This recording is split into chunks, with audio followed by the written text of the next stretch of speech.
Hello everyone, how's it going? Welcome to a new video. Welcome to Combat Ready HQ. Today we're looking at how does SEAL Team 6 compare to the rest of the Navy SEALs.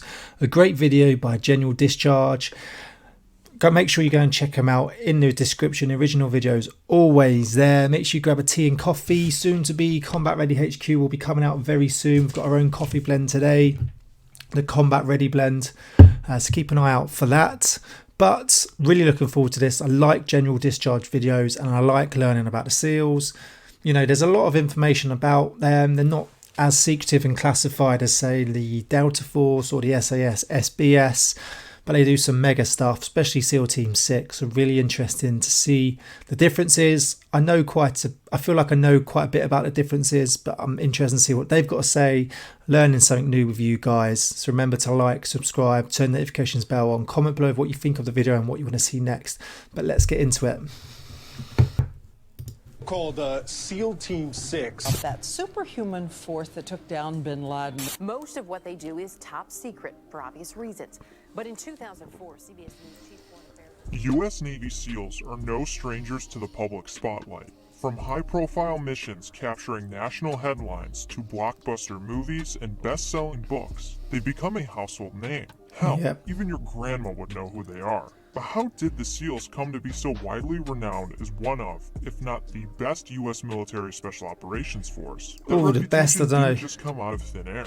They had to earn it. From having arguably the toughest military training in the world to being at the forefront of some of the most crucial missions in modern times, Navy SEALs have consistently proven they are a deadly fighting force capable of handling whatever their country asks of them. But the bar goes even higher than that. Within the Navy SEALs is their Tier 1 unit, the Naval Special Warfare Development Group, known as DevGru for short, but commonly referred to as SEAL Team 6. Unlike the regular SEAL teams, this elite unit operates in the shadows, and is often tasked with the highest value missions entrusted only to the best operators. But if the Navy SEALs are so capable, why do they need a Tier 1 unit? What's the point? What separates a Tier 2 Navy SEAL from a Tier 1 Navy SEAL? And most importantly, what do both bring to the table in the world of special operations? We're going to answer all those questions for you, and much more. A lot of these units have another unit though, so your answer's sort of there already. Navy SEALs are sort of classed Tier 2. There's different tiers or unofficial tiers. Tier 1 are the elite, the best of the best, and then you have Tier 2 just below them, and then you sort of have regular service soldiers.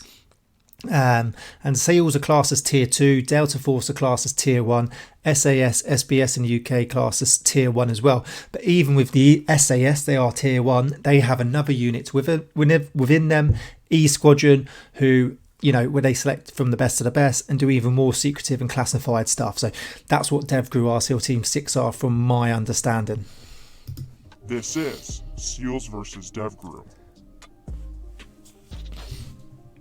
Before we dive into the complexities and differences between Navy SEALs and DevGru, we gotta make something clear first. Call it a disclaimer, if you will. Outside of the Tier 1 units, military units aren't really referred to by their numbered tier. Right, also, exactly. You're not going to see the Navy SEAls referring to themselves as a Tier 2 unit. No, because I think they're a Tier 1. DevGru refer to themselves as a Tier 1 unit. The tier system is generally an unsaid or unwritten way of organizing or marginalizing military units. In a nutshell, the Tier 2 and Tier 1 terms are more for simplicity's sake. Don't let the number define the unit. SEALs and DevGru are more accurately represented by their respective missions, purpose, and funding. Navy SEALs are the heart of the Naval Special Warfare Combat Forces. They're a multi-purpose combat force organized and trained to conduct a variety of special operations missions in all environments. SEALs conduct clandestine missions infiltrating their objective areas by sea, air, and land, which is exactly what SEAL stands for. Their proven ability to operate across the full spectrum of conflict, coupled with their ability to provide real-time intelligence and eyes on target, offers an unmatched versatility in the battlefield while in the face of rapidly changing crises around the world. Their stealth and clandestine methods of operation allow them to conduct multiple missions against targets that larger forces cannot approach undetected. When you see a Navy SEAL, you know that they possess incredible amounts of discipline, professionalism, and mental fortitude, which enable them to do the impossible. So you know that Navy SEALs are known for their capabilities, lethality, and difficult training. But what separates a DevGru operator from a SEAL in the regular SEAL teams? Well, for starters, DevGru operators aren't your typical Navy SEALs. Most of them have multiple years of experience and deployments under their belts in the SEAL teams. For that reason, it's typical that members are already well into their 30s, which means that they're a much more mature group. They're not your fresh off the block 20-year-old SEALs, if you will. They are handpicked to try out for this prestigious unit and must meet the high standards expected of a Tier 1 operator in order to be accepted into DevGru. But why did the SEALs put together some of their best operators into an elite Tier 1 unit? You've also got to understand as well with Navy SEALs, it's like I swear it's like the only special operations unit that I know of where you can go straight in from civilian life.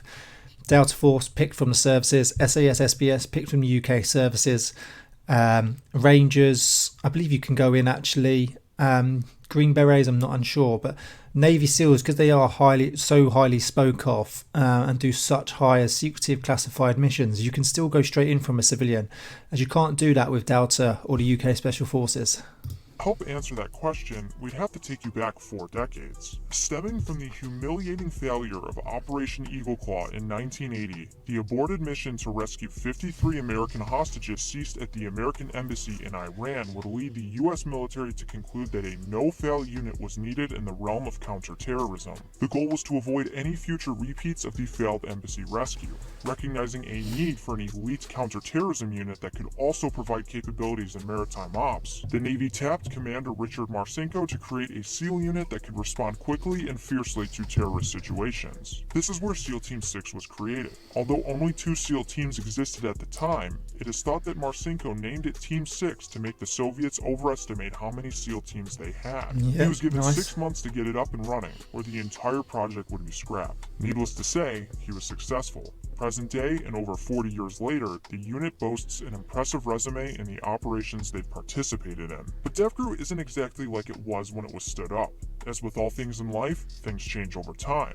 For starters, while it's a common moniker, they are no longer officially called SEAL Team 6. DevGru's mission set has evolved from its strict focus on counterterrorism into a multifunctional SOF unit with a worldwide operational mandate. That's why, at a first glance, when you compare the missions and purpose of Navy SEALs to their Tier 1 counterparts over in DevGru, it's compelling to come to the conclusion that there's a lot of overlap and very little differences. For example, SEALs operate in the full spectrum of combat and special operations missions. Whether you place them in the jungle, Arctic, desert, mountains, or even in the middle of the ocean, you can bet your ass that they'll get the job done. While each respective SEAL team has a specialty or predominant geographical area they operate in, as a whole, Navy SEALs operate in missions such as direct action, counterterrorism, unconventional warfare, hostage rescue, foreign internal defense, and the like. But that list of missions you saw on screen can apply to DevGru as well. So what gives? For starters, since DevGru falls under JSOC as a Tier 1 unit, they're afforded a lot of funding for their mission and training needs. Since they're expected to execute some of the most dangerous, high-stakes missions out there with the utmost precision, they need a lot of money to afford the world's best equipment, heavy training load, and the various other resources needed for that responsibility. While DevGru has a much broader mission set than their predecessors in SEAL Team 6, their bread and butter is still counterterrorism and hunting down high-value targets.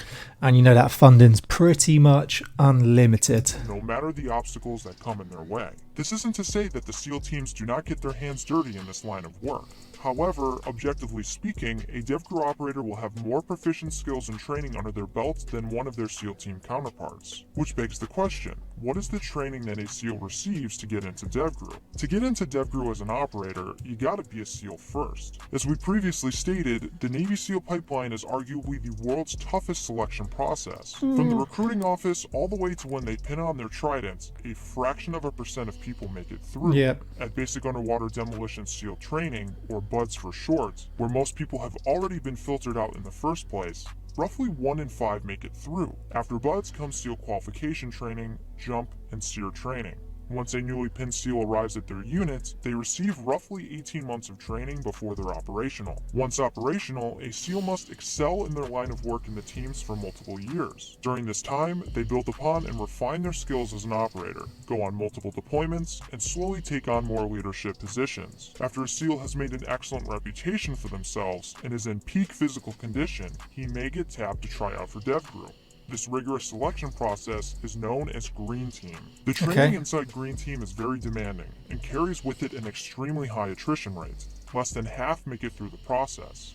Think about that. A small percentage of candidates defy the odds to make it through the rigorous selection process to become Navy SEALs. And now over half of those Navy SEALs, who not only have completed the world's toughest military training, but have been operational for years, are being dropped from DevGru selection at such high numbers. And Yeah, so it just shows how tough and how good you have to be. there's something important to note here. Other Tier 1 selection processes, like Delta Force, allow applicants from any job, special operations or not. Over at DevGru, they only accept SEALs, so if you want to be a DevGru operator, you gotta become a SEAL first. Over at Green Team, DevGru candidates are constantly observed and scrutinized by the DevGru instructors, and are evaluated with multiple boards, psychological exams, and must show proficiency in the various skills that are needed to be a Tier 1 operator in DevGru. Candidates must not only complete this intense 6-month selection process, but also be selected by the cadre to go operational within a squad at DevGru. But it's also important to recognize that DevGru isn't just made up of Navy SEALs. There's a whole infrastructure of support personnel that help make the unit operate like a finely tuned machine. Just as they do with their operators, they don't just let anyone who wants to support the unit to come in and work in DevGru. Support personnel go through a selection process as well. While it's nowhere near the level that SEALs have to endure over at Green Team, the selection process filters out candidates to ensure only the most qualified, professional, and capable sailors make it to support this Tier 1 unit.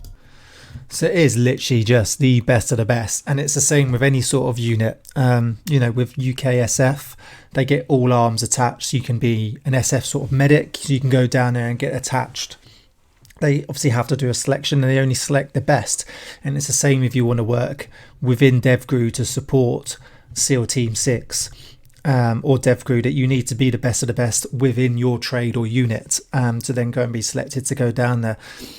But you've got to be really switched on, tough, and so good at your job, and just so good at the basics to even get selected for DevGru, because these literally are the best of the best. Because SEALs are already classed as some of the best units, best operators within the world, and then you've got to be selected within them to then go into another elite unit within an elite unit. So you're going within an elite unit within the elite, so you're the elite of the elite.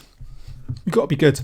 As for the SEAL teams, their support personnel are screened in some fashion, however it's not to the level that DevGru does. At the end of the day, Tier 1 or Tier 2, Navy SEALs are Navy SEAls. They've all done buds. And conquered some of the most difficult challenges that anyone could ever go through. While a Tier 1 operator over at DevGru might be the best of the best in the SEALs, there are still plenty of competent, talented SEALs in the teams that never go into that line of work. Their motto, "The only easy day was yesterday," showcases the ever-growing standards Navy SEAls hold themselves to both on and off the battlefield. That's a great motto. That only easy day was yesterday. That's, you're always trying to be better than you were yesterday. You're always trying to do better. Don't settle. Don't be like, oh, yes, I had a really good day, then let's settle today and have a day off. They're always trying to do better. They're always trying to do more. The only easy day was yesterday. I really like that. If you like this comparison of Tier 1 and Tier 2 SEALs, then you'll love our video on how the US Army Rangers compared to their Tier 1 counterparts in the Regimental Reconnaissance Company. Go check it out. The link to the video will be in the description below. Well, that is the down and dirty of Navy SEALs versus DevGru. If you learned something from this video, make sure to give us a like and subscribe to our channel. As always, thank you for watching. Pretty mega. So yeah, can you imagine being the best of the best and then being even better to be part of the elite unit within an elite unit? Like I said, it's like being part of E Squadron within, the SAS. You go and pass buds, one of the toughest, I wouldn't say it is the toughest, but one of the toughest military training, military selections within the world. And then you go, do you know what, I want to be even better, and I want to work with even better. And then you go and try out for DevGru. It would be interesting to see what they actually do within there. They must be literally looking at the basics right down. So literally, it's how you're handling your weapon system. Psychological is a massive one. How do you act? Are you mature enough? How do you talk to people? How do you interview? How do you handle stress and pressure? Do you have any sort of mental health issues going on? I would have thought. and then it's literally just the basics. So when obviously the training they do with whether it's sea, air or land, parachuting in, handling weapon system, contact drills, they are looking at such fine details to see how good you actually are and how you operate. You've literally got to make no mistakes to sort of make it into dev crew. Another brilliant video by General Discharge. Hope you enjoyed the video. Let us know what your thoughts are. Always comment below with what you want to see next. Please give us a like, subscribe. Really appreciate it. Let us know what your thoughts are, and I'll see you